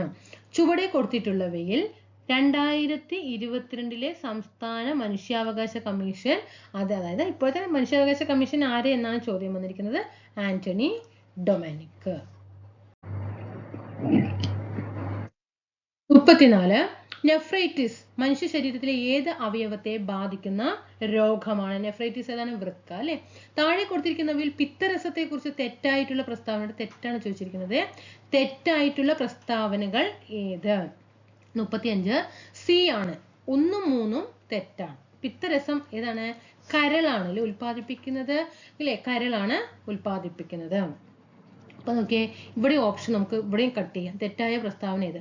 പിത്തരസം കരളാണ് ഉൽപ്പാദിപ്പിക്കുന്നത് എന്നറിയാവുന്ന ഒരു വ്യക്തിക്ക് 1 എന്തായാലും എന്താണ്? തെറ്റാണ്. ഇവിടെ ഇതൊക്കെ നമുക്ക് ഒഴിവാക്കി വിടാം അല്ലെ? ഇത് രണ്ടും ഒഴിവാക്കി വിട്ടു. ഇനി നമുക്ക് ബിയും സിയും മാത്രമേ ഉള്ളൂ. പിത്തരസത്തിൽ എൻസൈമുകൾ ഇല്ല. പിത്തരസം അന്നജത്തെ വിഘടിപ്പിക്കുന്നു. പിത്തരസം ഭക്ഷണത്തെ ക്ഷാരഗുണമുള്ളതാക്കുന്നു. ഇതൊക്കെ നമ്മൾ എക്സാമിൽ കാണുമ്പോൾ മൊത്തം എന്താകും? കൺഫ്യൂഷൻ ആകും അല്ലെ? ഇവിടെ ആൻസർ 1ഉം 3ഉം തെറ്റാണ്. പിത്തരസം എന്താണ്? വൃക്കയല്ല, കരളാണ് ഉൽപ്പാദിപ്പിക്കുന്നത്. പിത്തരസം അന്നജത്തെ എന്ത് ചെയ്യുന്നില്ല? വിഘടിപ്പിക്കുന്നില്ല. വൈറ്റമിൻ എയുടെ തുടർച്ചയായ അഭാവം മൂലം കോർണിയ അധാര്യമായി തീരുന്ന അവസ്ഥ. കോർണിയ അധാര്യമായി തീരുന്നത് ഏതാണ്? സിറോഫ്താൽമിയ. അവിടെ ഇങ്ങനെ ഈ ഓരോരോ പോയിന്റ് നോട്ട് ചെയ്ത് വെച്ചാൽ മതി കേട്ടോ. അധാര്യമാവുന്നത്. ലോക പ്രമേഹ ദിനം നവംബർ 14, 37 നവംബർ 14. അടുത്തത്, താഴെ കൊടുത്തിരിക്കുന്ന പട്ടികയിൽ ശരിയായ രീതിയിൽ യോജിപ്പിച്ചിരിക്കുന്നവ ഏതാന്നാ ചോദിച്ചിരിക്കുന്നത്. ശരിയായിട്ടുള്ളത് ഏതൊക്കെയാണ്? 38 സി ആണ് ഇവിടെ ആൻസർ വരുന്നത്. 1ഉം 4ഉം മാത്രമേ ഇവിടെ ശരിയായിട്ടുള്ളൂ. ഏതാണ്? പീനിയൽ ഗ്രന്ഥി. പീനിയൽ ഗ്രന്ഥി മെലാറ്റോണിൻ എന്ന ഹോർമോൺ ഉൽപ്പാദിപ്പിക്കുന്നതും, പിന്നെ 4-ാമത്തെ അഡ്രീനൽ ഗ്രന്ഥിയാണ് കോർട്ടിസോൾ എന്ന ഹോർമോൺ ഉൽപ്പാദിപ്പിക്കുന്നത്. പീനിയൽ ഗ്രന്ഥി മെലാറ്റോണിനും അഡ്രീനൽ ഗ്രന്ഥി കോർട്ടിസോളും ഉൽപ്പാദിപ്പിക്കുന്നു. ഇതറിയില്ല എങ്കിൽ എഴുതി വെച്ച് പഠിക്കണം കേട്ടോ. എലിപ്പനിക്ക് കാരണമായ രോഗമാണ് ബാക്ടീരിയ. എന്താണ്? KARSAP, Kerala antimicrobial resistance strategic action plan എന്ന കർമ്മ പദ്ധതി നാടിന് സമർപ്പിക്കപ്പെട്ടത് എന്നാണ്? 40-ാമത്തെ ഏതാണ്? ബി ആണ് കേട്ടോ. 2018 ഒക്ടോബർ മാസം. 2022 ലോക പരിസ്ഥിതി ദിനത്തിന്റെ ആതിഥേയത്വം വഹിക്കുന്ന രാജ്യം 41 എ ആണ്, സ്വീഡൻ ആണ്. താഴെ കൊടുത്തിരിക്കുന്ന പ്രസ്താവനകൾ വായിച്ച് ഉത്തരം തിരഞ്ഞെടുക്കുക. താഴെ കൊടുത്തിരിക്കുന്ന പ്രസ്താവനകൾ വായിച്ച് ഉത്തരം തിരഞ്ഞെടുക്കാനാണ് പറഞ്ഞിരിക്കുന്നത്. 42ാമത്തെ ആൻസർ സി ആണ്. രണ്ട് പ്രസ്താവനകളും ശരിയാണ്. ഒരു കോൺവെക്സ് ദർപ്പണം രൂപീകരിക്കുന്നത് എപ്പോഴും മിഥ്യാ പ്രതിബിംബം ആയിരിക്കും. ഒരു കോൺവെക്സ് ദർപ്പണം രൂപീകരിക്കുന്നത് എപ്പോഴും വസ്തുവിനേക്കാൾ ചെറിയ പ്രതിബിംബമായിരിക്കും. ഒരു മണ്ണുമാന്തി യന്ത്രത്തിന്റെ പ്രവർത്തനത്തിൽ പ്രധാനമായും ഉപയോഗപ്പെടുത്തിയിട്ടുള്ള ശാസ്ത്ര തത്വം എന്താണ്? പാസ്കൽ നിയമമാണ്. നമ്മുടെ ഫ്രണ്ടിൽ കൂടെയൊക്കെ മണ്ണുമാന്തി യന്ത്രങ്ങളൊക്കെ പോകാറില്ലേ? ഇപ്പൊ ഇതൊക്കെ പോണ സമയത്തൊക്കെ ചിന്തിക്കാട്ടോ, പാസ്കൽ നിയമമാണെന്ന് അങ്ങനെയൊക്കെ കണക്ട് ചെയ്യാം. ഓക്കെ, പാസ്കൽ നിയമപ്രകാരമാണ് അത് ചെയ്യുന്നത്, വർക്ക് ചെയ്യുന്നത് എന്നുള്ളതേ. രണ്ട് വസ്തുക്കൾ തമ്മിലുള്ള ദൂരം പകുതിയാക്കിയാൽ അവ തമ്മിലുള്ള ഗുരുത്വാകർഷണ ബലം എത്ര മടങ്ങാവും? രണ്ട് വസ്തുക്കൾ തമ്മിലുള്ള ദൂരം പകുതിയാക്കുകയാണെങ്കിൽ അവ തമ്മിലുള്ള ഗുരുത്വാകർഷണ ബലം എത്ര മടങ്ങും എന്നാണ് ചോദ്യം. 44 സി ആണ്, 4 മടങ്ങ്. മനുഷ്യനെ സ്പേസിൽ എത്തിക്കാനുള്ള ISROയുടെ പദ്ധതി പേര്. മനുഷ്യനെ എത്തിക്കുന്നത് ഏതാണ്? ഗഗൻയാൻ അല്ലെ, ഗഗൻയാൻ. ഗുരുത്വ തരംഗങ്ങളുടെ അസ്തിത്വത്തെ കുറിച്ച് ആദ്യമായിട്ട് പ്രവചിച്ച ശാസ്ത്രജ്ഞൻ. അതൊക്കെ അത്രയും പഠിച്ചവർക്ക് ചെയ്യാൻ കഴിയുള്ളൂ അല്ലേ? 46 ഏതാണ്? ഡി ആണ്, ആൽബർട്ട് ഐൻസ്റ്റീൻ ആണ്. ആൽബർട്ട് ഐൻസ്റ്റീൻ ഗുരുത്വ തരംഗങ്ങളുടെ അസ്തിത്വത്തെ കുറിച്ച് ആദ്യമായി പ്രവചിച്ച 47 ലിഥിയം കണ്ടില്ലേ? അറ്റോമിക് നമ്പറും മാസ് നമ്പറും തന്നിട്ടുണ്ട്. അതിൽ ആറ്റത്തിലെ മൗലിക കണങ്ങളുടെ എണ്ണം എത്രയെന്ന് ചോദിക്കുന്നത്. 47 ഡി ആണ്. 3 ഇലക്ട്രോണും 3 പ്രോട്ടോണും 4 ന്യൂട്രോണും. ഓക്കെ, 3 ഇലക്ട്രോൺ 3 പ്രോട്ടോൺ 4 ന്യൂട്രോൺ ആണ്. ഓക്കെ, എങ്ങനെയാണ്? അറ്റോമിക് നമ്പർ ഏതാണ്? 7 ആണ് അല്ലേ? മാസ് നമ്പർ എത്രയാണ്? 3 ആണ് അല്ലേ? അറ്റോമിക് നമ്പറും മാസ് നമ്പറും മൈനസ് ചെയ്യുമ്പോഴാണ് ഏത് കിട്ടുക? ന്യൂട്രോൺ കിട്ടുക. 4 ന്യൂട്രോൺ ആണ്. ഓക്കെ, ഇനി പ്രോട്ടോണുകളുടെയും ഒരു ആറ്റത്തില് പ്രോട്ടോണുകളുടെ എണ്ണവും ഇലക്ട്രോണുകളുടെ എണ്ണവും എന്തായിരിക്കും? തുല്യമായിരിക്കും. അതാണ് ഇത് 3 എന്ന് പറയുന്നത്. ഓക്കെ, പ്രോട്ടോണും അതുപോലെ ഇലക്ട്രോണിന്റെ എണ്ണവും എന്താണ്? തുല്യമാണ്. ഓക്കെ, തുല്യമാണ്. അതുകൊണ്ടാണ് 3 ഇലക്ട്രോണും 3 പ്രോട്ടോണും വന്നത്. അറ്റോമിക് നമ്പറും മൈനസ് മാസ് നമ്പർ ആണ് ന്യൂട്രോൺ. പീരിയോഡിക് ടേബിളിനെ പറ്റിയിട്ടുള്ള പ്രസ്താവനകൾ വായിച്ച് ഉത്തരം തിരഞ്ഞെടുക്കുക. 48ാമത്തെ എ ആണ്. ഒന്ന് മാത്രം ഇവിടെ ശരിയായിട്ടുള്ളൂ കേട്ടോ. പീരിയോഡിക് ടേബിളില് ഒരു ഗ്രൂപ്പില് താഴേക്ക് വരുന്തോറും ആറ്റത്തിന്റെ വലിപ്പം കൂടുകയാണ്. ഒരു ഗ്രൂപ്പില് മുകളിൽ നിന്ന് താഴേക്ക് വരുന്തോറും ആറ്റത്തിന്റെ വലിപ്പം കൂടുന്നു. ഇനി അലുമിനിയത്തിന്റെ അയിര്, bauxite. Indian Institute of Science സ്ഥിതി ചെയ്യുന്ന നഗരം. 50ാമത്തെ സി ആണ്, ബാംഗ്ലൂർ ആണ്. ഒരു അക്വേറിയത്തിന്റെ ചുവട്ടിൽ നിന്ന് ഉയരുന്ന വായുകുമിള മുകളിലേക്ക് വരുന്തോറും എന്ത് സംഭവിക്കും? ഇവിടെ ബി ആണ്, മർദ്ദം കുറയുന്നതിനാല് കുമിളയുടെ വലിപ്പം കൂടുന്നു. കേരളത്തിലെ തനത് നൃത്തരൂപം ഏതാണ്? മോഹിനി ആട്ടം. രാജാ രവിവർമ്മയുടെ സൃഷ്ടി അല്ലാത്തത് ഏത് എന്ന ചോദ്യം. 53 സി ആണ്, ഉമയുടെ തപസ്യ കേട്ടോ. അപ്പോ നോട്ട് ചെയ്യണം. രാജാ രവിവർമ്മയുടെ സൃഷ്ടികൾ വരുന്നതാണ് വീണ മീട്ടുന്ന സ്ത്രീ, ഹംസവും ദമയന്തിയും, വിശ്വമിത്രനും മേനകയും. ഋഗ്വേദവും വാൽമീകി രാമായണവും വിവർത്തനം ചെയ്ത മലയാള കവി ആരാണ്? നമ്മുടെ വള്ളത്തോൾ അല്ലെ. കപട ലോകത്തിൽ എന്നുടെ കാപട്യം സകലരും കാണുന്നതാണ് പരാജയം ആരുടെ വരികളാണ്?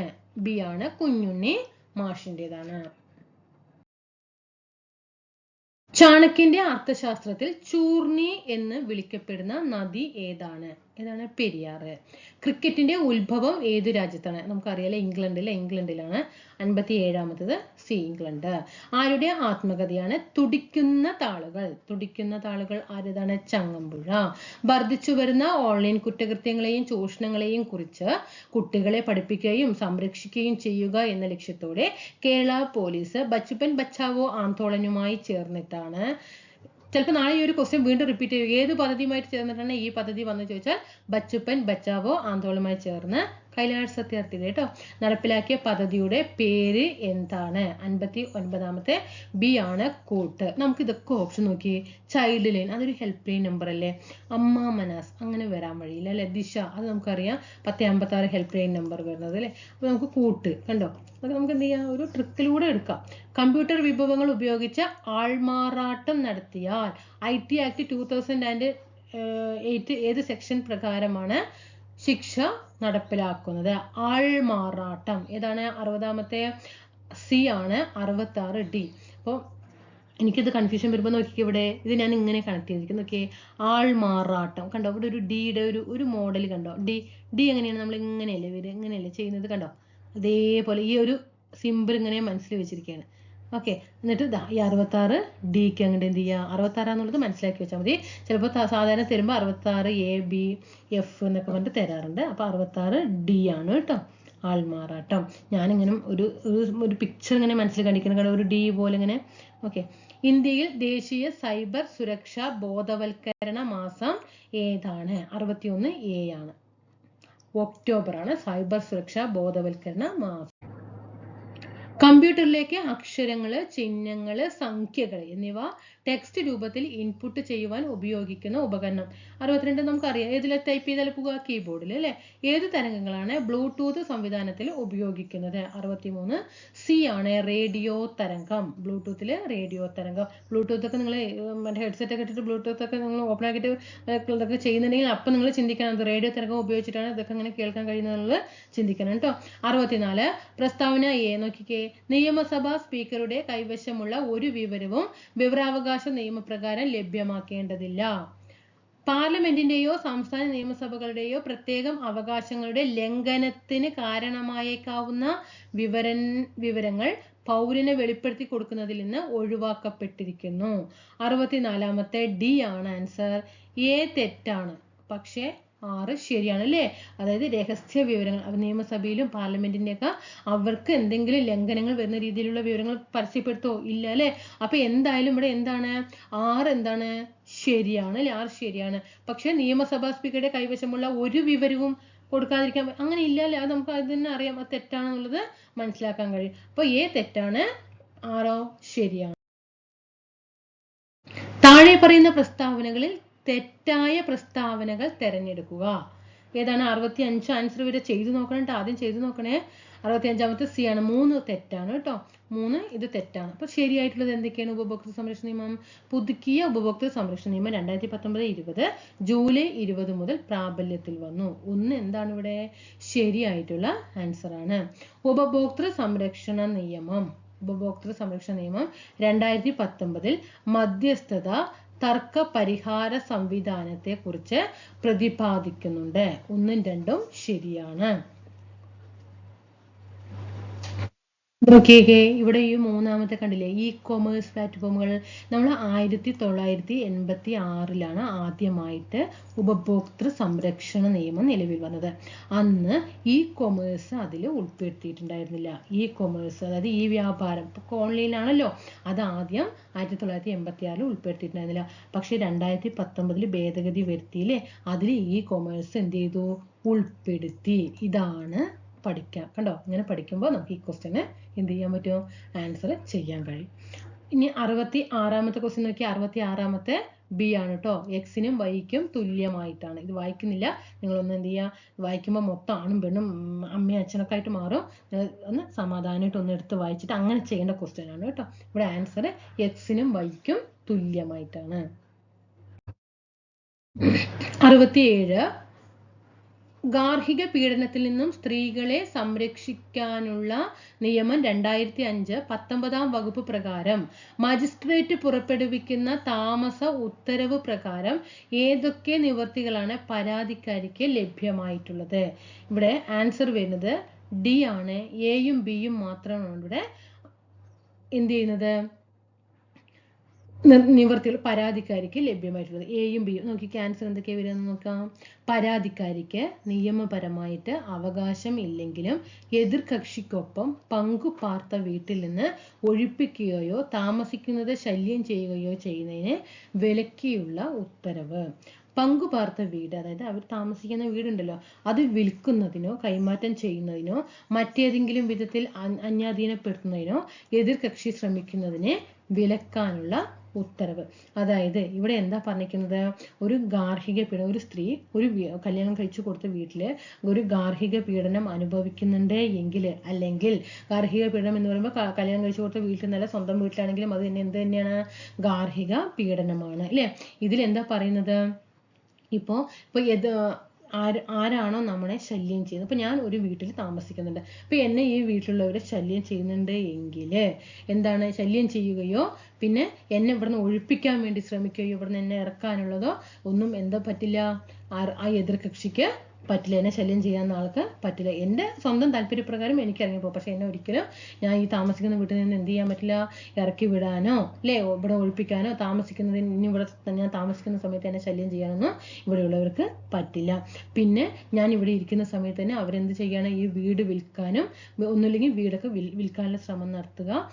പിന്നെ എതിർകക്ഷി എന്താ നോക്കിയേ, പങ്കുപാർത്ത വീട് വിൽക്കുന്നതിനോ കൈമാറ്റം ചെയ്യുന്നതിനോ മറ്റേതെങ്കിലും വിധത്തിൽ അന്യാധീനപ്പെടുത്തുന്നതിനോ, ഇനിയിപ്പോൾ വേറെ ആരെങ്കിലുമൊക്കെ വന്ന് ഇവിടെ വന്ന് താമസിച്ചിട്ട് നമ്മളെ ശല്യം ചെയ്യുന്നതിനോ അങ്ങനെയൊന്നും എന്ത് ചെയ്യാൻ പറ്റില്ല. ഇപ്പൊ ഇവിടെ അവര് എന്ത് ചെയ്യും, ഇവിടെ ഒഴിഞ്ഞു പോയിട്ട് ഇവിടെ വേറെ വാടകക്കാരനെ താമസിപ്പിക്കാൻ വെക്കുക, അങ്ങനെയൊന്നും എന്ത് ചെയ്യാൻ പറ്റില്ല, ചെയ്യാൻ പറ്റില്ല. ഇനി ലൈംഗിക അതിക്രമങ്ങളിൽ നിന്ന് കുട്ടികൾക്കുള്ള സംരക്ഷണ നിയമം 2012 പോക്സോ ആക്ട് അല്ലെ പ്രകാരം കുട്ടി എന്ന് വെച്ചാൽ ആരാണ്, 18 വയസ്സിന് താഴെയുള്ള വ്യക്തിയാണ് കേട്ടോ. എത്ര പ്രാവശ്യം റിപ്പീറ്റേഷൻ വന്നിട്ടുണ്ടെന്ന് പറയാം. നമുക്ക് അവിടെ 18 16 കൺഫ്യൂഷൻ വരും. 18 ആണ് കേട്ടോ. 18 വയസ്സിൽ താഴെയുള്ള ഒരു വ്യക്തിയാണ് പോക്സോ നിയമത്തിൽ വരുന്നത്. ഇപ്പോൾ ദേശീയ വനിതാ കമ്മീഷൻ ചെയർപേഴ്സൺ ആരാണ്, മിസസ് രേഖ ശർമ്മ. സാംസ്കാരികവും വിദ്യാഭ്യാസപരമായ അവകാശങ്ങൾ ഇന്ത്യൻ ഭരണഘടനയുടെ ഏത് അനുച്ഛേദത്തിലാണ്, സാംസ്കാരികവും വിദ്യാഭ്യാസപരമായിട്ടുള്ള അവകാശങ്ങൾ 70-ാമത്തേതാണ്, സി ആണ് അല്ലേ. 29ഉം 30ഉം ന്യൂനപക്ഷങ്ങൾക്ക് കേട്ടോ, ന്യൂനപക്ഷങ്ങൾക്കുള്ള അതാണ് പറയുന്നത് 29ഉം 30ഉം. ഓക്കെ, തീർച്ചയായിട്ടും ക്ലാസ്സുകൾ പ്രയോജനപ്പെട്ടു എന്ന് വിചാരിക്കുന്നു.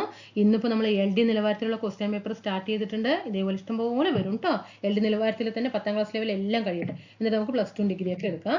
അപ്പോൾ എന്ത് ചെയ്യാം, തീർച്ചയായിട്ടും അറിയാത്ത ക്വസ്റ്റ്യൻസ് നോട്ട് ചെയ്ത് വെക്കണം, റിപ്പീറ്റേഷൻ വരണം. ഹെഡിങ് പ്രീവിയസ് ക്വസ്റ്റ്യൻ ഹെഡിങ് കൊടുക്കണം, റിപ്പീറ്റേഷൻ വായിക്കണം. അതുമായിട്ട് ആ ടോപ്പിക്ക് നിങ്ങൾക്ക് ഏത് ടോപ്പിക്കാണോ ആൻസർ അറിയാത്ത ആ ടോപ്പിക്ക് വ്യക്തമായിട്ട് പഠിക്കുക കേട്ടോ. ഇന്ത്യൻ ജോഗ്രഫി നമ്മുടെ LDCയിൽ ഞാൻ പറയുന്നുണ്ട്, LD എന്നുള്ളത് ബേസ് ചെയ്തിട്ട് പോരാ, 2024 ഏത് എക്സാമും ക്രാക്ക് ചെയ്യുന്ന രീതിയിലേക്കാണ് കേട്ടോ. അപ്പോൾ ഈ ജോഗ്രഫി, കോൺസ്റ്റിറ്റ്യൂഷൻ, പിന്നെ ഇന്ത്യൻ ഹിസ്റ്ററിയിൽ ഏകദേശം എടുത്തിട്ടുണ്ട്, പിന്നെ കേരളം ഭരണ സംവിധാനം 2 ക്ലാസ് കൊണ്ട് കഴിയാണ്. അപ്പോൾ ഇതൊക്കെ എന്ത് ചെയ്യാം, വ്യക്തമായിട്ട് ഒപ്പം പഠിച്ചു വരണം കേട്ടോ. നമുക്ക് അടുത്ത ക്ലാസ്സിൽ വീണ്ടും കാണാം. Thank you.